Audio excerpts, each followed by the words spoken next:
ಸಂಭೋಗದಲ್ಲಿ ಹಲವಾರು ವಿಧಾನಗಳಿವೆ ಅನ್ನೋದು ನಿಮಗೆ ತಿಳಿದಿರಬಹುದು.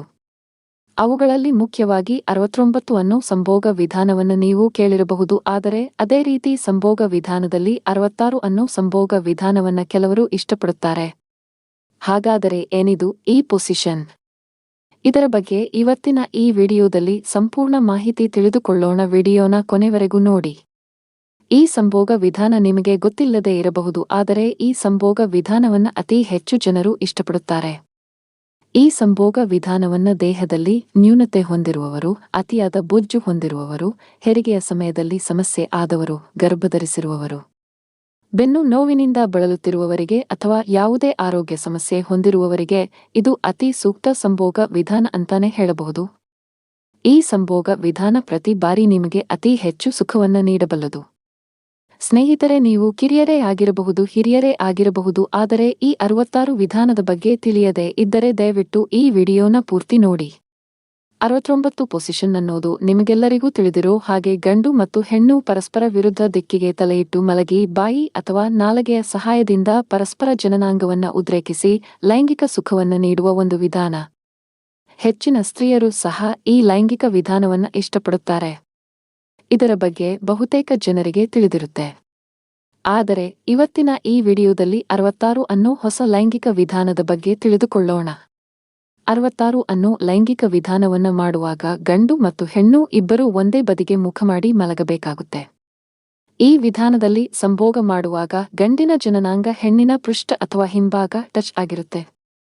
ಇದು ಮುಖ್ಯವಾಗಿ ಹೆಣ್ಣು ಗರ್ಭ ಧರಿಸಿರುವಾಗ ಉತ್ತಮ ಮತ್ತು ಸುರಕ್ಷಿತ ಸಂಭೋಗ ಸುಖ ಪಡೆಯಲು ಸಹಕರಿಸುತ್ತದೆ.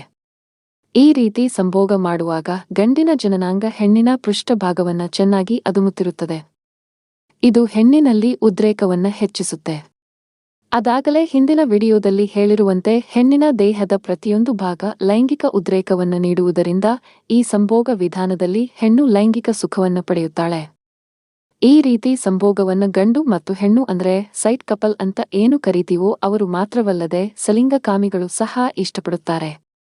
ಈ ಸಂಭೋಗ ವಿಧಾನದಲ್ಲಿ ಸಂಭೋಗ ಮಾಡುವುದರಿಂದ ಲೈಂಗಿಕ ಸುಖವನ್ನ ಬೇರೆ ಹಂತಕ್ಕೆ ತೆಗೆದುಕೊಂಡು ಹೋಗಬಹುದು. ಈ ಪೊಸಿಷನ್ನಲ್ಲಿ ಇಬ್ಬರೂ ಸಹ ಸುಖವನ್ನ ಪಡೆಯಬಹುದು.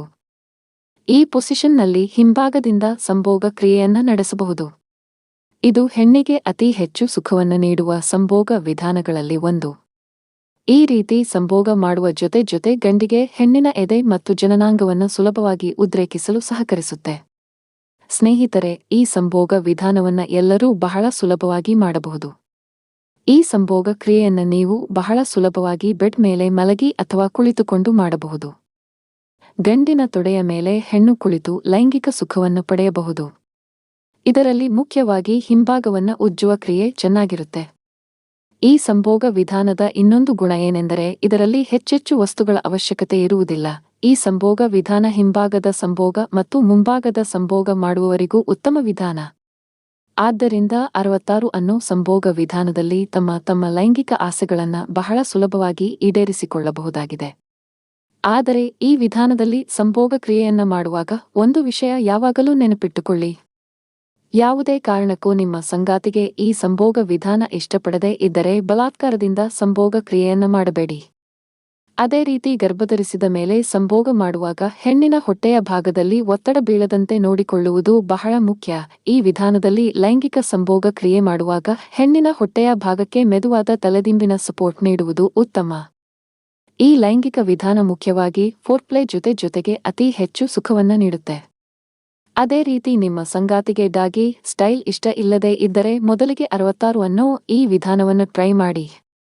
ಆಮೇಲೆ ನಿಧಾನವಾಗಿ ನಿಮ್ಮ ಸಂಗಾತಿ ಡಾಗಿ ಸ್ಟೈಲ್ನ ಇಷ್ಟಪಡಬಹುದು. ಇನ್ನಷ್ಟು ಇದೇ ರೀತಿಯ ವಿಡಿಯೋಗಳಿಗಾಗಿ ಚಾನೆಲ್ನ ಸಬ್ಸ್ಕ್ರೈಬ್ ಮಾಡಿ. ಇನ್ನೊಂದು ಇಂಟ್ರೆಸ್ಟಿಂಗ್ ಮಾಹಿತಿಯೊಂದಿಗೆ ಮುಂದಿನ ವಿಡಿಯೋದಲ್ಲಿ ಮತ್ತೆ ಸಿಗ್ತೀನಿ. ಧನ್ಯವಾದಗಳು.